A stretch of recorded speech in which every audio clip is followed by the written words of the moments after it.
To the contrary, no. The ayes have it. Senator Leyonhjelm. Thank you, Madam Acting Deputy President. I move the motion standing in my name and in the name of Senator Day. Treasurer Scott Morrison is currently having tax troubles with unicorns. What he means is that some of Labor's tax proposals are mythical, just like a unicorn. But what fits the definition of a unicorn even more appropriately is principled support for free speech in this parliament. It is entirely mythical.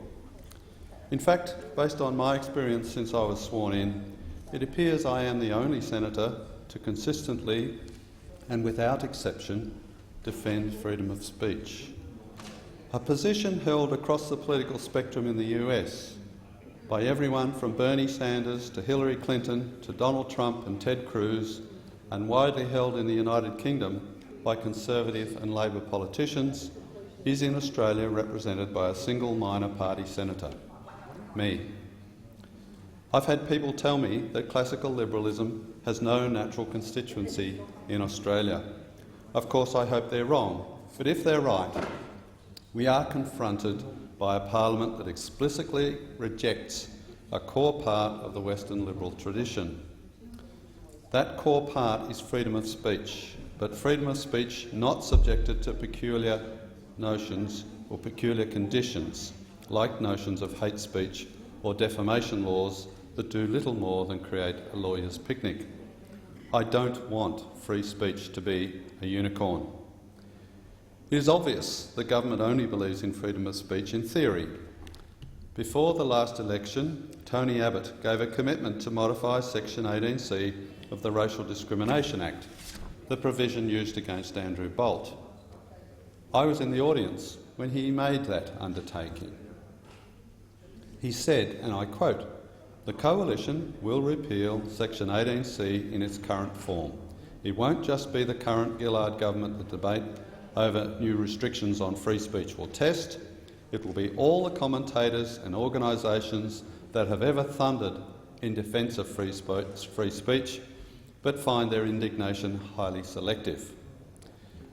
Mr Abbott also quoted Robert Menzies in a way that now makes his Conservative predecessor seem like a regular Voltaire.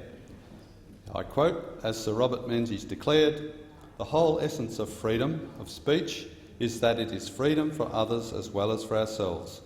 Most of us have no instinct at all to preserve the right of the other fellow to think what he likes about our beliefs and to say what he likes about our opinions.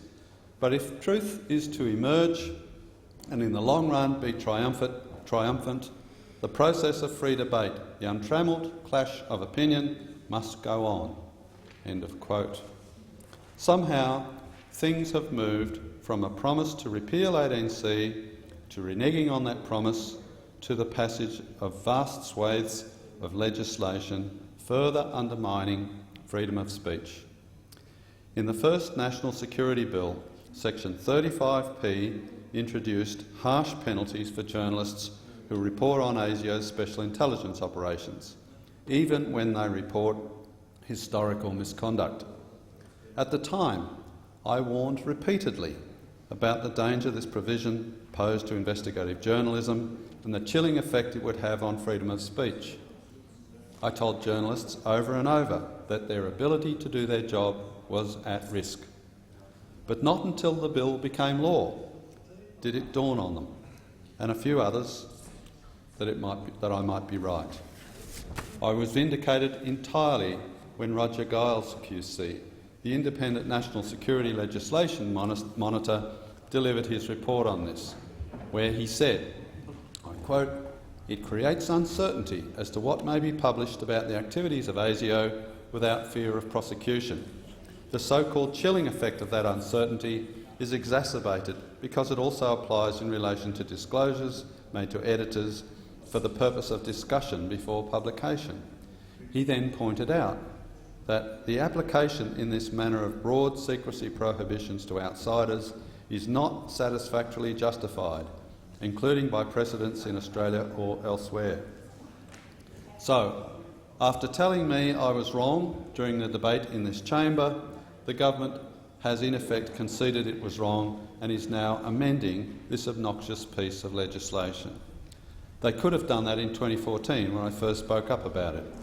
I suppose I'm only a member of that pesky crossbench, so I can be ignored. The follow-up foreign fighters legislation criminalised reporting on certain police searches and advocating terrorism. It also defined advocating in the broadest terms. In this context, it's worth remembering that the crime of advocating terrorism and the insult or offend provision in 18C, which is a civil wrong, are both premised on the assumption that hearing certain words will make people go out and do something vile. The problem is, these laws only serve to outlaw words that do not motivate bad deeds, because words that actually do motivate criminal acts are already dealt with through existing laws against incitement. When I pointed this out during debates on the bills, Senator Brandis argued that the problem with incitement is it's hard to prove. Well, isn't that the point? Otherwise, people could be banged up for saying anything, really. However, while it is well known that incitement, if proximate in time to an incident of racial violence, may have a causal effect, there is no evidence that offence and insult enjoy such a relationship. Indeed, what evidence we have flows in the opposite direction. The belief that insult and offence lead to racist violence has a sibling under the skin: the assertion that playing violent video games causes violent behaviour, coupled with the belief that watching pornography leads to rape. Both claims are untrue. Playing too much World of Warcraft may dent one's bank balance, and watching too much porn may damage one's relationships.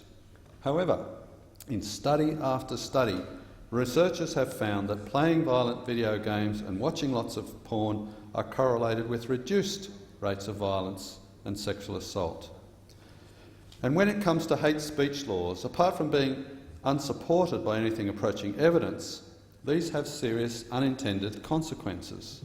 Last year, UK polling firm YouGov surveyed British attitudes to Muslims and discovered that Britons see Islam negatively but are unwilling to say so. In other words, governments and law enforcement have to rely on anonymised polls conducted by private firms to find out what people really think. It is attitudes that matter, not speech, and yet the law is aimed at what people say. Labor's support is no better. It always opposed changing 18C and gave supine support for the government's national security laws. Labor also supported mandatory data retention. Yet, in the wake of the Charlie Hebdo attacks, both Labor and the Coalition loudly proclaimed their free speech credentials. The Greens are better in parts. They opposed the national security legislation and also data retention. However, they passionately support 18C and are in favour of hate speech laws generally. It is not feasible to maintain partial freedom of speech in the long run. The fact that most countries, Western countries now do, makes our remaining freedom still harder to defend. Interest groups, which might claim to support free speech but argue for exceptions to address their particular concerns, can't help but notice the inconsistencies. Only by insisting on free speech from a position of principle can this special pleading be resisted. For my part, I have not only opposed every one of these impositions on free speech, but I co-sponsored Senator Day's bill to remove insult or offend from 18C. The blanket bans on reporting special intelligence operations and various police searches, combined with data retention, prevents the media, bloggers and commenters from reporting without fear or favour and reduces government transparency. What all this means is that free speech is defended in some situations when the speech is agreeable, linked to privacy or relevant to a certain political constituency, but not others. It amounts to not supporting free speech at all. To make an old joke, selective support for free speech is like being partly pregnant. Shutting down free speech by claiming you're offended or that something should not be said, or inhibiting speech by criminalising journalism, is an admission of failure to understand the whole concept of free speech. And if you don't understand free speech, you don't understand freedom. Freedom of speech is the paramount freedom. Without it, we struggle to exercise our other freedoms. Without it, we can fight for those freedoms. With it, we can fight for those freedoms. It may be offensive, insulting, and make governments and people uncomfortable. But if this is the price to be paid for living in a society where all claims are open to question, then it is a price worth paying. I compromise on certain issues on the basis that some progress in the direction of liberty is better than none. But I believe all politicians in a liberal democracy should be uncompromising in defence of free speech. Free speech should not be a unicorn.